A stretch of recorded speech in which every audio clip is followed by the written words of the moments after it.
planning to do the sermon based around the theme, the face of the eagle.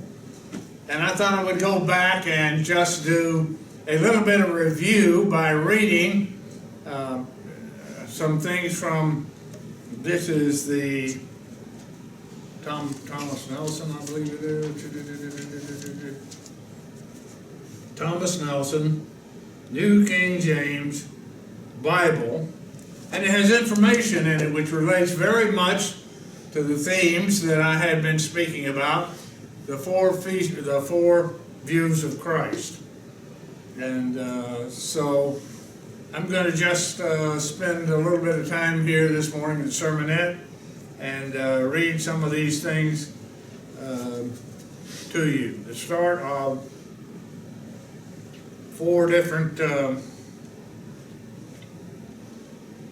Gospels, the introduction that the Thomas Nelson Bible puts in here.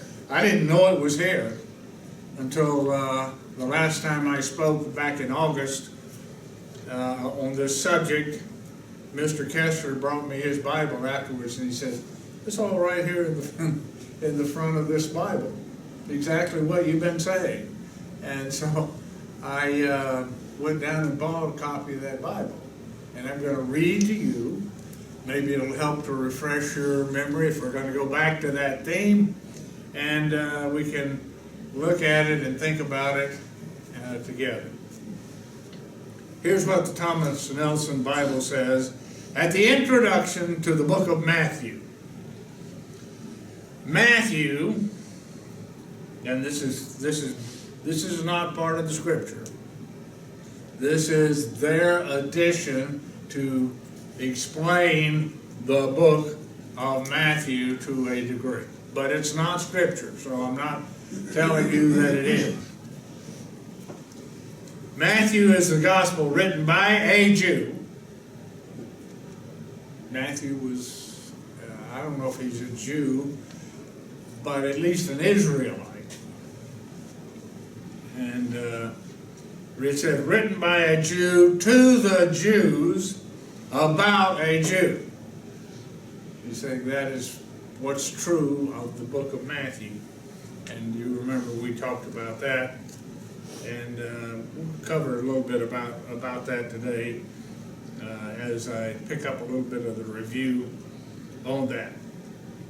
Matthew is the writer, his countrymen are the readers, and Jesus Christ is the subject. Face of the lion. Matthew's design is to present Jesus as the King of the Jews, the long-awaited Messiah. So the book of Matthew is depicting a portrait of Jesus Christ in one set of circumstances. Each gospel is choosing a prediction, or is making a portrait of Jesus Christ in one set of situations or the other.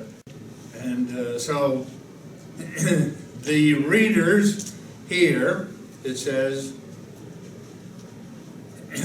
Matthew's design is to present, the picture that he's painting is to paint Christ as the King of the Jews, as the long-awaited Messiah, through a carefully selected series of Old Testament quotations. Matthew is filled with Old Testament quotations showing that Christ was the King who was a Jew, and he's the King of the Jews.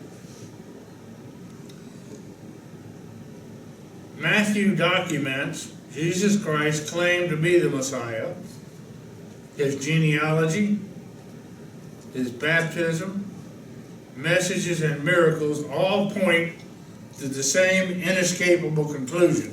There is a theme, which is it is saying here, is an inescapable conclusion.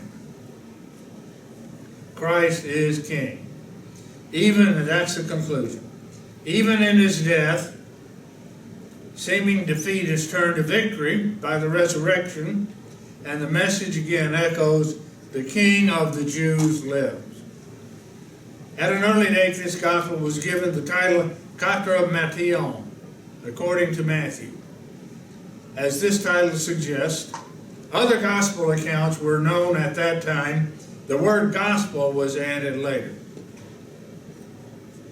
Matthew, the author, which the word Matthew means, if you think his name is important in relationship to what is being done, and somehow did God orchestrate that name, the name Matthew means gift of the Lord.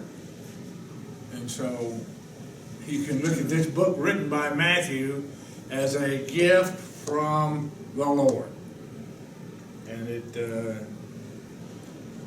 reflects that. He was also surnamed Levi. So sometimes he's called Levi in the book of Matthew.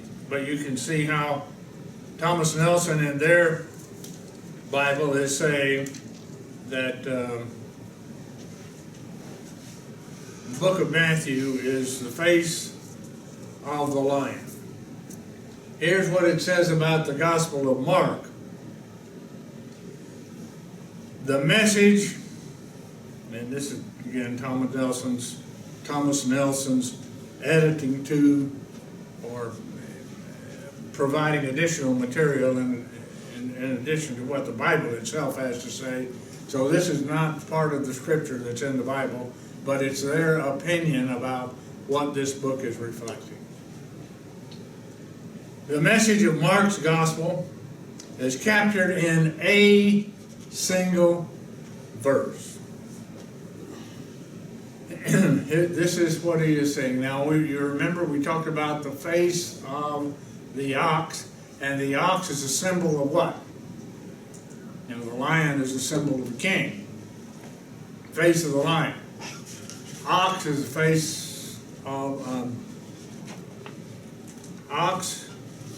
Mark is the face of the ox. It's a painting of the portrait of Christ in capturing certain things that he did, and the painting of these portraits, they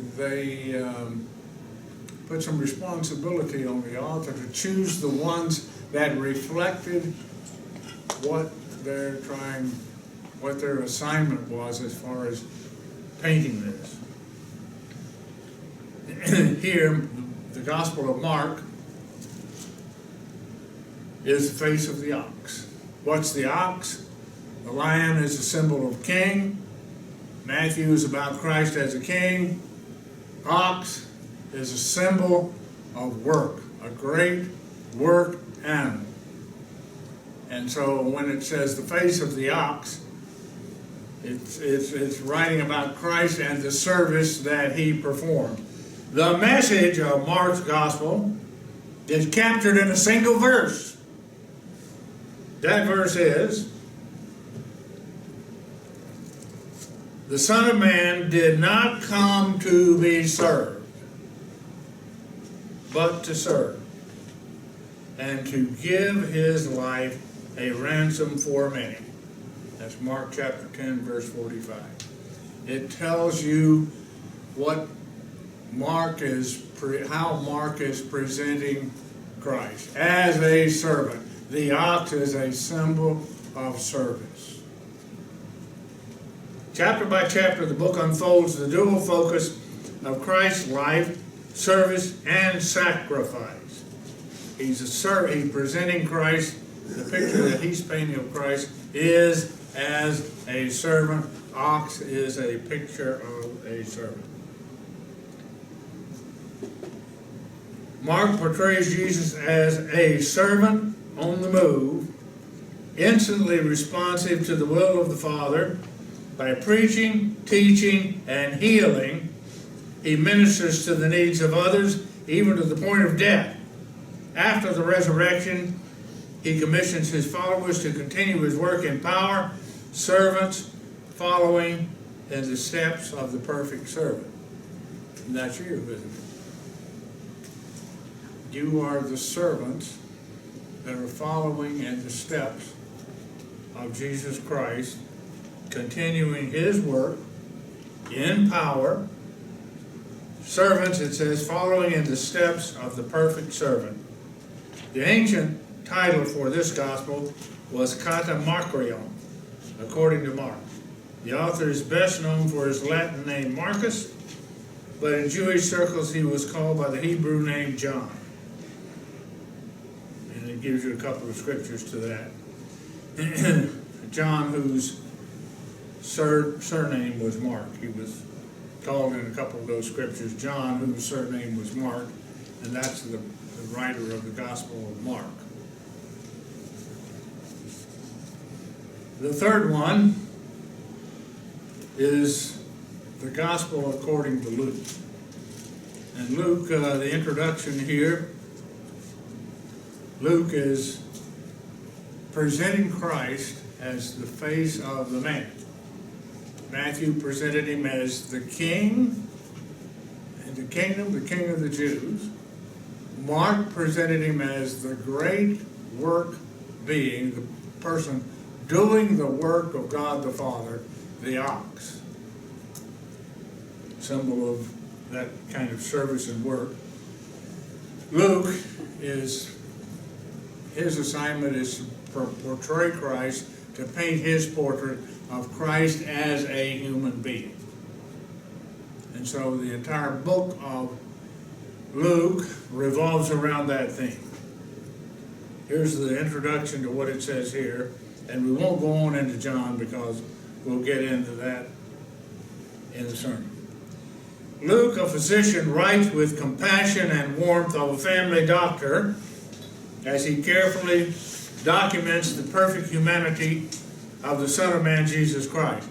Perfect humanity of the Son of Man, Jesus Christ.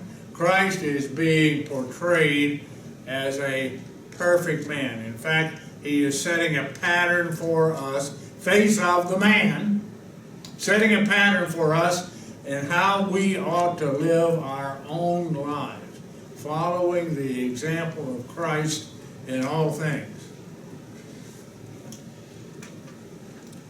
Luke emphasizes Jesus' ancestry, birth, and early life before moving carefully and chronologically through his earthly ministry. The fact is that the book of Matthew begins Christ being portrayed as a Jew who was the king of the Jews, who's going to be the king in the kingdom. It's presented as the face of the lion.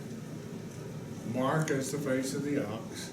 We come to Luke, and the genealogy is quite different in Luke as opposed to the genealogy that's given in Matthew.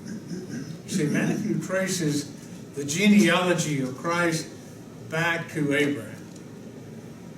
And it stops. Luke traces the genealogy of Christ right on through Abraham all the way to Adam. Face of the man. Not just the face of the Jews, but the face of all mankind, all of humanity, to become a part of God's family, and that's being portrayed and often spoken of here in the book of Luke. Emphasizes Jesus' ancestry. That ancestry, I say, doesn't go part of the way and stop, because that's what Matthew did with his objective was to trace Christ back to Abraham, through David to Abraham, the king of the Jews. But that was not Luke's assignment. Luke's assignment was to trace Christ as a descendant of the two first people that God created, Adam and Eve, and he's tracing those people all the way back to that point. He emphasizes Jesus' ancestry. birth and early life before moving carefully and chronologically through his earthly ministry. Growing belief and growing opposition develop side by side.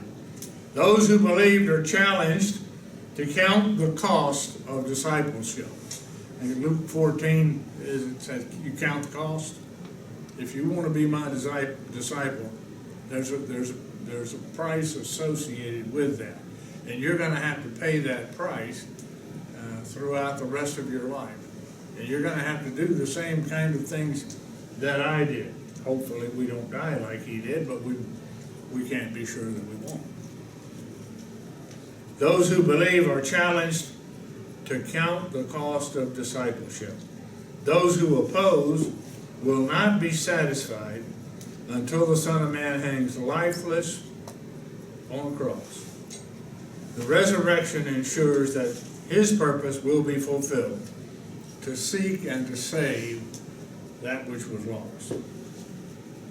Katra Lukan, according to Luke, is the ancient title that was added to the gospel at a very early date. The Greek name Luke appears only 3 times in the New Testament.